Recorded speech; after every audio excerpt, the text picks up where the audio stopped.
tonight, I want to talk about your potential. So what happened to the real you? With this problem, first, I want guys to remember these principles. Number one, Satan destroyed man's potential to be like his creator. Two, Satan distorted man's self-concept, his esteem for the beautiful creation God made him to be. Number three, Satan destroyed man's true intelligence, which is a spiritual relationship with God. And four, when Satan crippled man's real intelligence, man looked outside himself to find knowledge. Number six, sin clogs our potential. And the last, Jesus came to bring us abundant, refreshing new life. In the beginning, God created man by speaking to himself. He took a little bit of himself and put it into the first man. So Adam would be like him and could share in his life. But the life God intended for his children was destroyed by their disobedience. Satan's deception and the sin of the man and the woman destroyed the relationship between God and the creatures he had taken out of himself. The fellowship of like thoughts and purposes was broken, and man's relationship with God became distorted and skewed. Human beings lost their potential to be like the Creator, to know his thoughts and see through his eyes. Through sin, our access to God was cut off and the wealth of God's secret wisdom was buried. The deep things of God became more than we could know or comprehend. Satan came into our lives to minimize, nullify, and destroy our potential. He has killed, stolen, and destroyed what God planted deep within each person.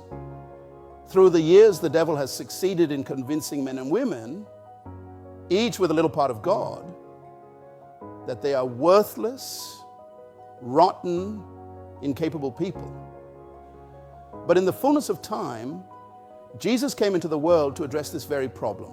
Satan is God's enemy and ours. He is our adversary, out to blind us to the truth of God's love and the wisdom that offers us hope. Anything that is destructive, anything that steals something from you or destroys something that belongs to you is from the enemy. He is a destruction mechanism that comes to destroy, kill, and steal. But what is he destroying? First, Satan destroyed man's potential to be like his creator. Satan said to Adam, "Do you want to be like God? Pick that fruit." The man and woman already were like God. But by following the advice of Satan, they were destroyed. Their potential to be like God was clogged up right then when they failed. It was capped off. In 1 John 3:8, the reason the Son of God appeared was to destroy the devil's work. Jesus came to wage the battle of the caps, the battle of the destroyers. There are two destroyers in the world. One is Satan, the other is Jesus. Satan comes to destroy and Jesus comes to destroy. Satan continued to work his art of deception when he said God is hiding something from you. He destroyed Adam and Eve's concept of God. To the man and the woman, God became someone who was holding back on them. Satan said, God doesn't want you to know what he knows. What do you mean God didn't want Adam and Eve to know what he knew? Adam and Eve were born related in spirit with God. God created them to know him. Thus Satan stole both man's potential to be like God and his understanding of God. Satan, who comes to destroy everything God created, has destroyed our concepts of ourselves. Because we do not like ourselves, we do all kinds of dumb things. If you love yourself, you are not going to lower your standards. You will not sell yourself to anybody. You won't allow anybody to buy you. You are too expensive. We have become professional cover-ups. This attitude is from the devil. We can't just be ourselves because Satan has destroyed our appreciation of what God made. Our potential has been distorted so that we don't want to be black or tall or fat. We don't want to have curly hair or fat lips or small eyes. We have accepted Satan's plot to destroy our esteem for the beautiful creation God made us to be. Aren't you ugly? The deceiver also distorted the man's self-concept. He said to them, look at you, you are naked. So the man and woman felt bad about themselves and they put on clothes. They tried to cover up their bodies. Ever since that day, we have become professional cover-ups. We don't like ourselves. We don't like our physical bodies. Yuck! I don't like how skinny I am, how fat I am, how my hair grows, how my eyes are, how my lips are. I don't like my black, brown, red, yellow, or white skin. So we try to cover up what we don't like. It is strange how we work on things.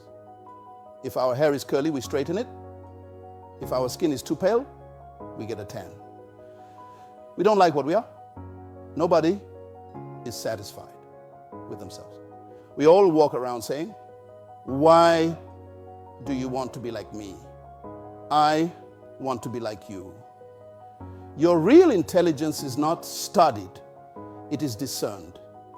When man lost his relationship with God, he became a victim of education. He began to look to books and movies and the words of others. What he can see, hear, taste, feel, and touch to gain knowledge. Those things became our sources of information. When Satan destroyed our real intelligence, we looked outside ourselves to find knowledge. Satan also came to destroy our real intelligence. In the garden, a strange word is used in the Hebrew to talk about knowing.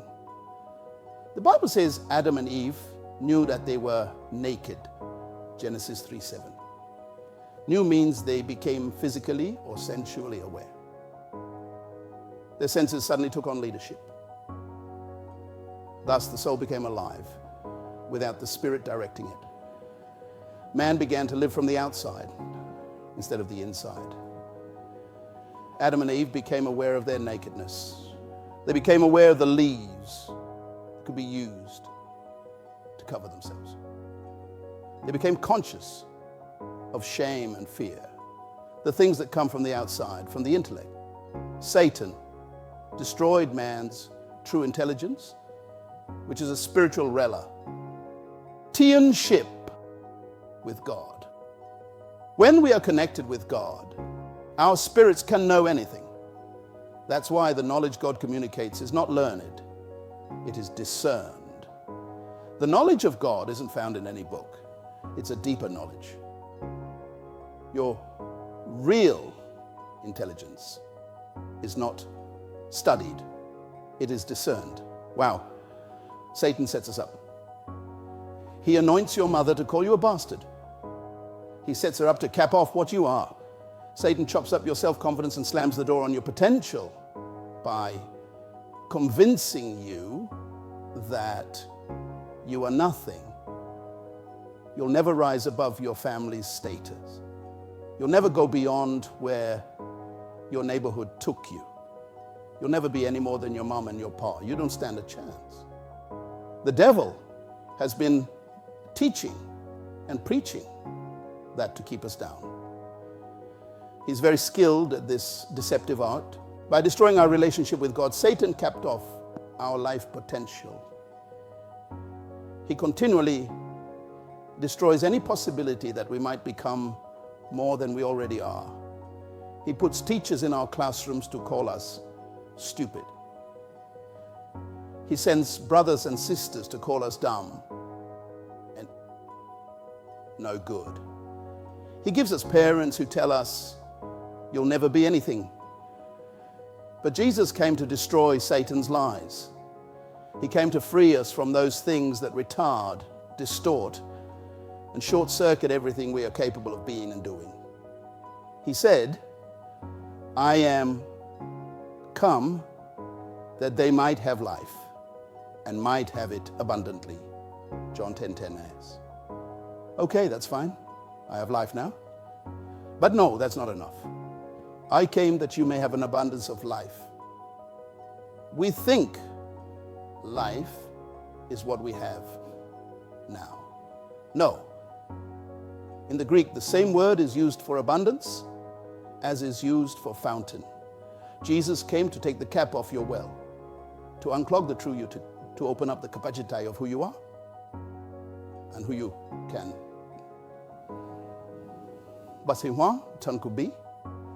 We are going to have an oil spill. This thing is going to explode. Jesus didn't come just to take off your well cover. He came to start an explosion of water, a potential welling up and never stopping. He said, whoever believes in me, as the scripture has said, streams of living water will flow from within him. John 7:38. Whoever drinks the water I give him will never thirst. Indeed, the water I give him will become in him a spring of water, welling up to eternal life. John 4:14. Jesus came so we can have fountains of life. Man, that's impressive to me. That means until we get saved, we don't have any life. If you just became born again, you are finally getting back to your real self. All you have done for the last 10 years that made you think you were somebody is but a trickle. You haven't changed the world, man. You haven't changed a man's life for eternity yet. You haven't touched a young boy for eternal life yet. You've put clothes on the boy's back, but you haven't put anything on his spirit. You haven't done anything yet. But there is a fountain, an abundance of life welling up in you so you can do and be something. It begins when you return to your source through Jesus Christ. Jesus came not to convince God of anything, but to convince us about who we really are. What does it mean to destroy the works of the devil? How does Jesus do his job? Jesus reverses what Satan has done. Whatever Jesus undoes, Satan did. Whatever works Jesus does, Satan undid it first. For example, when Jesus took sickness from a person's body, he undid the works of the devil. Thus, the work of the devil was to put the sickness into that body. When Jesus took away our sins, he destroyed the devil's work of convincing us to sin. If Jesus fed hungry people, then it must mean that Satan brings poverty and hunger. If Jesus opened the eyes of the blind, then Satan must close them. Jesus came to destroy the works of the devil. Whatever he did, destroyed Satan's previous works. That's when Jesus says, everything is possible if you'll just believe. Mark 9:23. He is reversing the lies Satan has fed us. Jesus came to destroy Satan's destruction. Satan is the destroyer who comes to kill and steal and destroy. No one in the world stifles and clogs up and caps your potential like the devil does. He comes with a scheme to make you believe you can be nothing more than you have already seen. Jesus came to destroy this scheme. He came to unclog you and show you your true self. He's the best destroyer I know. I love this destroyer. 1 John 3:8 says that Jesus came into the world to destroy the works of the devil. The work of the devil is to kill and steal and destroy. He delights in capping off our potential. The work of Jesus is to tear off the cap, opening up what Satan closed. Jesus came to do exactly the opposite of what Satan has done. Jesus came not to convince God of anything but to convince us about who we really are. His job is to put us back in touch with what God put within us at birth. Jesus came to reverse what the devil has done. The devil came to destroy our potential. He distorts, retards, short circuits, and caps off that which God has placed within us. He uses sin to clog up our potential capacity. Satan tells you that you aren't going to amount to anything. You aren't going to be anything. You can't do anything. You will always be what you are now. Jesus comes to undo that. He says you can be anything you think. Jesus rips the top right off your capped well. He says, go ahead, gush forth. Thus, a tremendous struggle between two destroyers goes on within us. One destroyer uses a cap, the other a crowbar.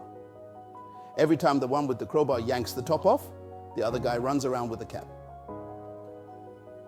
The minute we give him a chance, he covers us up again. The struggle is continual. Each day, we experience tension. Jesus says, you are saved.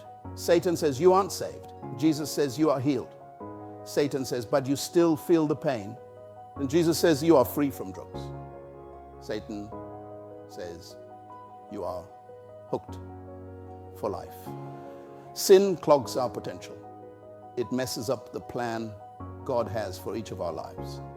It takes away and they lived happily ever after, and replaces it with, and they struggled but didn't make it through the day. Don't let that be the last chapter in the book God has written on you. God sent Jesus to die for you, not for himself. Jesus knows his potential. He doesn't need to find out what it is. God doesn't have any problem with his potential. He is omnipotent. The problem is that you don't know your potential. You have been destroyed by the devil, and sin is stunting your growth. It messes up the plan God has for each of our lives. Jesus came not to die for himself, but for you, so you could be reconnected with the source of life. For this reason, Jesus came into the world, to destroy the works of the devil that are holding you down. Jesus came to uncap your well. He gave his life to restore your relationship with God, to give you abundant, flowing, gushing life. Thank you for listening to this message, as we hope that it has been a blessing to you. Our goal is to show you new paths and opportunities so that you can discover your purpose. Please visit our channel for more videos.